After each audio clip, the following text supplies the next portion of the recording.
Welcome, Chosen X. You wake to a city that no longer defers to familiar rhythms. Concrete hums with a frequency that feels tuned to your pulse. Neon reflections stitch across windows like coded runes, and overhead a drone murmurs a pattern you recognize without remembering when you learned it. People move in designs that seem rehearsed and hollow until your attention lingers, then their masks slip in a brief instant and truth flashes through. You once called those moments intuition. Now you call them coordinates. You have long kept a map in margins and footnotes, a private ledger of hunches others dismissed as needless worry. Nights you were told to soften your tone. In the mornings you were asked to smile. Afternoons you watched choices bloom into complications you had sketched in private ink. You learned to measure momentum by how fast people return to consensus like a balm for unease. Tonight the air tastes different. Spaces that once swallowed your voice now twitch with signals you parse. Elevator doors hold their breath. Conference rooms thin their certainty. Conversations tilt when you enter, the atmosphere rearranging as if calibrating to your presence. Small fissures have opened in the choreography of confidence, and through those cracks your vision flows like light through a shutter. This is not revenge. What rises is not a tally of past errors. It is a realignment. Where dismissal carved distance, recognition will stitch a new architecture. Those who minimized you will find themselves tracing patterns they failed to notice. Some will respond with quiet shame that alters them. Others will retrofit explanations to protect worn reputations. Both responses disclose the same fact: the map you held in secret is legible now. You will watch private assumptions become public evidence. A colleague who smiled too quickly in meetings will have intentions translated into outcomes that cannot be softened. An investment narrative built on charm rather than substance will falter under scrutiny you applied with a skeptical eye. A relationship woven from performative warmth will loosen when the details you recorded surface and the questions you asked become necessary. Change will not erupt all at once. It arrives in a sequence of small confirmations, each a chisel tap removing the limestone of misunderstanding. One fulfilled forecast will not absolve you entirely, but it will ring like a bell. The bell will toll again. As cadence builds, those who waved away your cautions will feel their memories reframe earlier interactions, recollections tilt toward evidence they once ignored. You do not seek humiliation for others. Your steadiness stems from something quieter, patience varnished with precision. While they rehearsed ready answers, you honed discernment. While they cultivated applause, you cultivated a pattern. Those quiet practices prepared you for the moment when reality's hidden logic would reveal itself to more than your careful eyes. That moment now has momentum, and you are not merely an observer. There is an unannounced witness in the margins, someone who nodded privately and kept a mental ledger of your accuracy. They will step forward not for spectacle but because truth alters social incentives. When people accept that consensus failed, the cost of silence becomes greater than the cost of confession. Allegiances shift to favor accuracy over convenience, and your observations become a new social currency. Recognition will not erase the stain of scorn. It will create a narrative where those memories are recontextualized. The people who dismissed you will rewire their stories. They will tell themselves and others about the moment they misread a sign. That self-correction sends ripples. It makes room for you to occupy a different position in conversations without the friction you once met. As this tide rises, choices present themselves. You may withdraw and let the world repaint itself without your hand. You may accept a role that amplifies your insight with restraint.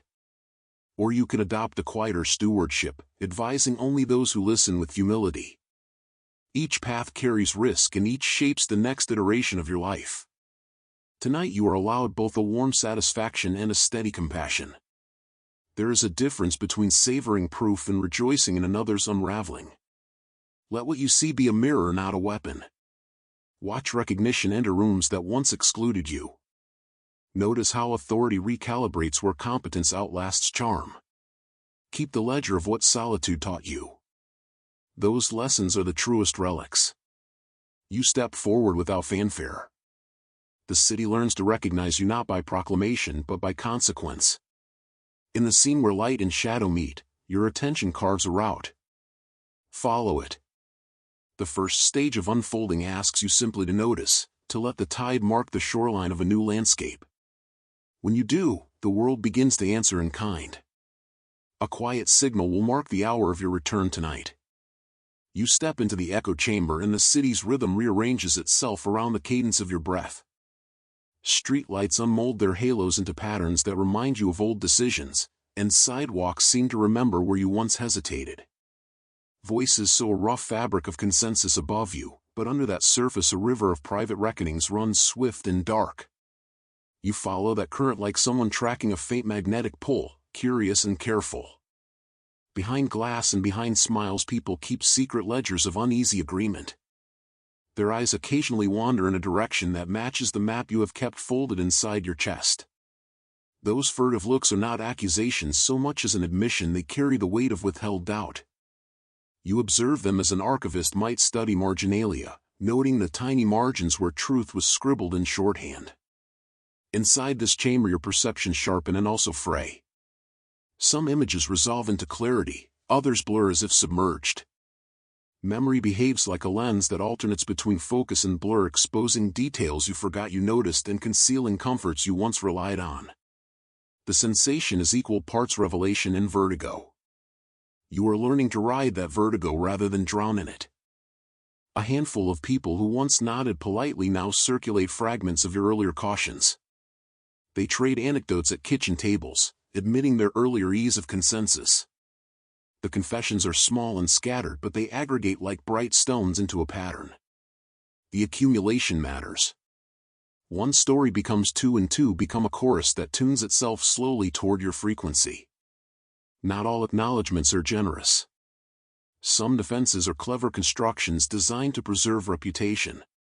When a person redesigns memory to protect self-image, they reveal a different kind of truth about themselves. You watch those architectures of excuses and feel neither triumph nor contempt. Instead, you catalog the shape of the explanations and the limits of plausible denial. Your interior voice guides you with a tone that is neither complacent nor cruel.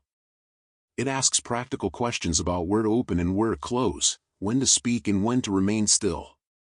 Those choices matter because exposure alters relationships like a chemical reaction. A single verdict spoken at the wrong hour can shatter alliances that might otherwise reform with gentleness. A subtle conspirator moves among the ordinary folk. This person has been collecting quiet confirmations of your insights, not to gloat but to weigh what is salvageable. They are meticulous. In secret they wire together small truths until a clearer picture comes into being. When they step toward you their approach is relief and risk as private validation finds breath. You imagine outcomes like rooms in a house you have not yet entered. Each door swings on hinges of choice. You could demand restitution, advise with restraint, or withdraw and let the current pass. Each path refracts light differently. Tonight the city hums with a new timbre. The echo chamber will not collapse in a single event, but it will alter pitch, revealing seams you can either stitch or leave open. Whatever you choose, remember that your work has less to do with proving than with shaping. Proof arrives as a consequence. Shaping is deliberate. Before you act, practice a slow economy of expression. Let accuracy be your currency and restrain your posture. Speak when clarity demands it. Otherwise, keep the ledger private and the world will discover its own omissions in its own time. When it does, the testimony of those who listen quietly will be more valuable than any spectacle of retaliation. Lessons accumulate. The echo chamber will polish certain perspectives until they shine and dull others until they fracture. Your role is to decide which reflections you want to see multiplied. Choose care, because the reflections you sanction will color a future for those just learning to see. You stand at the center of a private rupture, as if a fertile seam has opened beneath the city's polished skin. For a long time you carried two kinds of memory, the ledger of what might happen and the quiet practice of watching how people moved when their masks relaxed. Now those records no longer fit into private margins. They press against bone and thought, insisting on recognition. A pressure accumulates that has nothing to do with anger. It feels more like gravity rearranging a landscape. Your sense of timing, once dismissed as fretful, becomes an axis around which new events pivot. Each time a forecast you made arrives intact, it is not merely proof but a calibration. The world reorients in small increments as if a slow hand nicks a compass and sets its needle toward a truer north. This is the fracture. It is not an explosion but a patient unzipping of consent. Conversations you thought completed reopen like letters resurfacing in a current. People begin to re-examine phrases they used reflexively and gestures they pretended were casual. In the hollow left by their explanations you discover patterns you mapped months ago, patterns now visible to other eyes. Inside you the effect is disorienting and clarifying at once. Your identity, which had been braided with caution and private vigilance, loosens into two strands. One of those strands is the self that learned to survive by silence. The other is the emerging center that recognizes structure where others felt only noise. The two voices are not enemies but collaborators who must learn new choreography. You notice how memory itself participates in the split. Recollections that were earlier hazy sharpen like prints lifted from dust. Scenes you skimmed over become fulcrums. Details you noted casually now appear essential. At the same time, comforting narratives about who you were and why you remained quiet begin to fray. The old explanations that soothed you collapse under the weight of new evidence. The social terrain reacts with a mix of curiosity and shame. Those who once dismissed your cautions fumble for context, some shy away, repelled by the discomfort of being wrong, while others approach you with a tentative humility that looks like an apology. That apology is rarely neat. It arrives as fragmented sentences, as reluctant corrections in conversations already in motion. You listen because each awkward admission is a new tile in the mosaic you never meant to assemble. You are tempted to craft a speech, to pronounce a final account that would settle accounts. Resist that urge. Authority procured through triumph tastes thin when it is used to wound. Instead, consider how you want to be known when the noise subsides. Reputation can be an inheritance or a burden. You can choose to accept forms of power that settle into generosity, or you can hoard satisfaction until it curdles into bitterness. There are practical choices to navigate. Requests for counsel will arrive with different intentions. Some seek insight to protect themselves, others seek to exploit a talent they once ostracized. Your discernment must lengthen to include motives as well as facts. Saying yes to every call will dilute purpose. Saying no too often will leave you distant from the very networks where your presence now matters most. At times you will feel a physical ache as history reclaims its shape. The ache is not a wound meant to punish but a reminder that transformation carries cost. You grieve the lost seasons when your voice could be soft without consequence. That grief is honest and necessary. Allow it its space. Grief clears the room for something more sustainable to enter. Amid the split you discover a new metric for courage. It is not the dramatic bravado of confrontation. It is the slow accrual of small choices that favor truth over ease. Courage in this register means sitting with the consequences of being right and maintaining the compassion to offer guidance rather than judgment. It means teaching others how to notice instead of simply pointing at errors. The fracture will realign relationships in unpredictable ways. Some partnerships will deepen as people who once doubted begin to value your steadiness. Others will wither, unable to adjust. Both outcomes are part of the contour of your next chapter. The work now is not simply to tally who was right and who was wrong but to curate the company you will keep as the landscape shifts. Finally, hold the awareness that this period is both a gift and test. The validation you receive can be a mirror of your competence or a mirror of a community learning to see. Let it be primarily a tool for building practices that prevent the mistakes you anticipated. When recognition arrives, arrange it so that it multiplies the capacity of many rather than consolidates advantage into a single hand. Stand steady as the architecture shifts. Treat this phase as an apprenticeship in wisdom where influence is responsibility and possibility grows. Convergence arrives with a sound like city glass settling into a colder sky. You feel it as a pressure moving through avenues and meeting rooms, a slow architecture of consequence aligning with the instincts you once hid. Where your attention rests, the air rearranges itself, and ordinary choices begin to show the geometry you have been sketching in private. Outside the rooms where decisions are made, small rituals change. Leaders pause to ask precise questions. Teams that once relied on charm now demand proof. The environment shifts not from spectacle but from a tightening of tolerances. Your interventions become instruments calibrated for repair rather than retribution, and you learn to modulate force with care. A spiral shapes this work, sometimes a staircase lit by cataloged doubts, sometimes a current of small decisions that redirect reputations and resources. Its form decides whether energy becomes protection or collapses. You practice a new restraint. You say less and observe more. You offer an adjustment rather than a verdict. When you act with exactness, the correction touches only what needs mending. When you act from vanity, the correction becomes a crash that harms fragile structures and undermines future trust. Mastery in this stage is measured by how many fractures are healed without breaking what remains whole. Use care. A practical stewardship begins to take shape. You assemble an architecture of accountability, people who treat evidence with gravity and humility. This network is not about applause.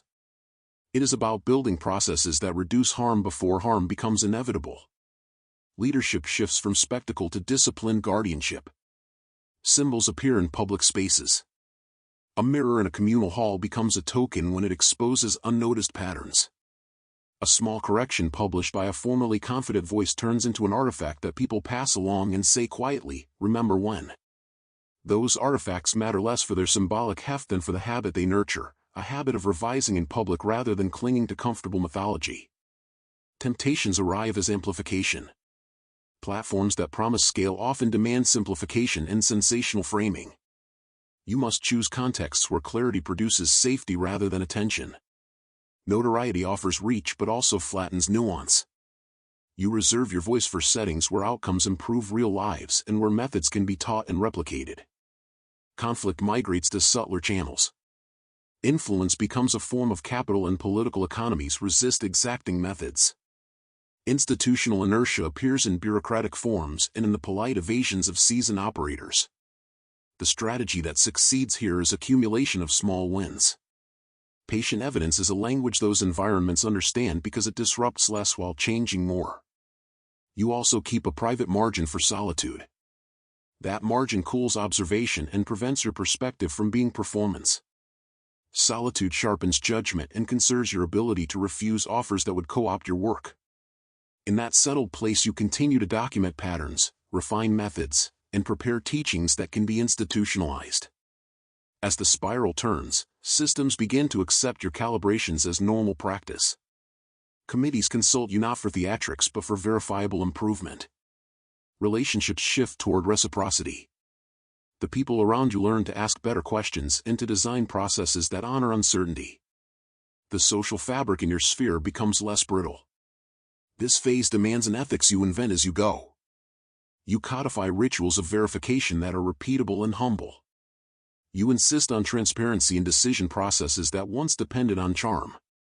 When outcomes improve and crises become fewer, new generations will forget how uncomfortable the change was. Preserve records and teach methods so that reform outlives mere memory. At the center of convergence, a question opens about authorship. Who will benefit when harms are averted and patterns are anticipated?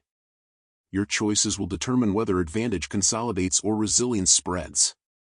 Allowing equitable distribution of protective knowledge becomes a test of whether this moment is about correction or about consolidation.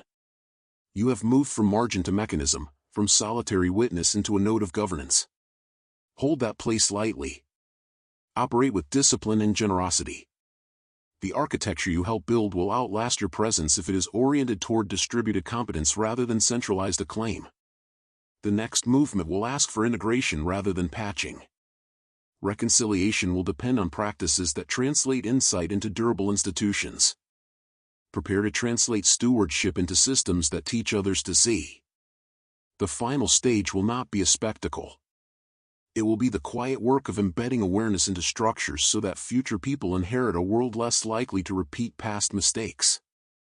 You arrive at the final turn with a map developed during long nights. The city breathes differently now.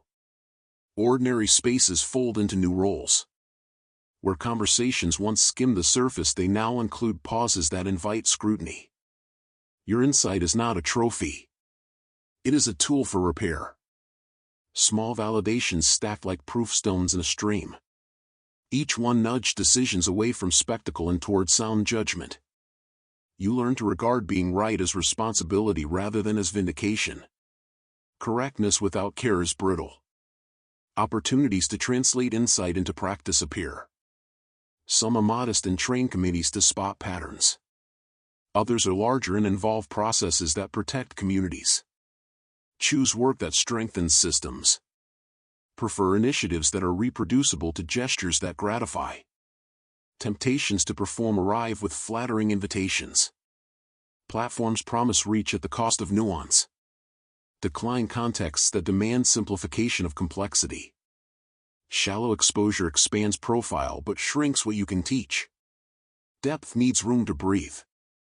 New loneliness arrives as networks adjust. That solitude is not a judgment. It is the terrain where clarity grows. Cultivate a small circle of rigorous confidants who test methods and keep ambition honest.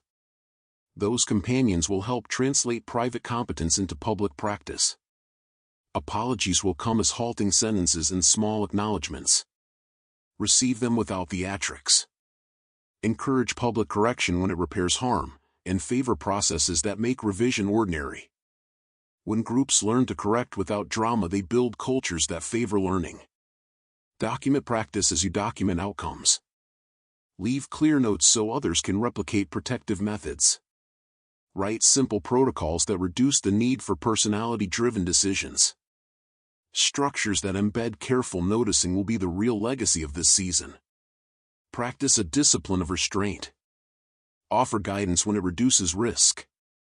Stay silent when instruction would be performative. Authority that rests on demonstration rather than on proclamation becomes a stabilizing force. Aim for presence that prevents harm more than it seeks credit. Teach how to read early signals. Create small training sessions that turn intuition into method. When more people learn to notice, the burden of foresight does not fall on one person. Distributed capacity protects more lives and prevents recurring mistakes. Maintain tenderness toward those who misread you. Shame can close the very channels that rebuild trust. Encourage accountability that admits error and charts a way forward. Compassion and correction fosters durable relationships and restores shared responsibility. As you shape institutions, insist on transparent incentives. Reward evidence and penalize reckless rhetoric. Design review intervals that require revision and make humility operational. The architecture of governance must honor curiosity and not merely reward confidence. Influence will attract offers to scale. Vet each opportunity by asking whether the work preserves nuance and whether it supports repeatable improvement. If a venue insists on spectacle, pass. If it allows you to teach methods, deeply accept and codify. Some moments will feel like completion and others will reveal new thresholds. Treat success as a step, not a summit. The most meaningful change is iterative. Keep records of both decisions and outcomes so future learners can trace how patterns resolved. Invite former doubters to join your practice, offering clear templates and steady mentorship that turns past shame into shared competence, building protections that outlast individual offices and endure across generations. In the center of the screen, a video waits with concrete demonstrations and a sequence of practices that continue this work. That piece shows methods in motion. It is not a replacement for reflection. It is a place to watch technique and rehearse habits. Watch that film as if you were entering a training room. The visuals guide gestures and the pacing shows how to structure inquiry. If the material helps you commit to method and humility, consider subscribing so future tutorials arrive when new lessons can be applied.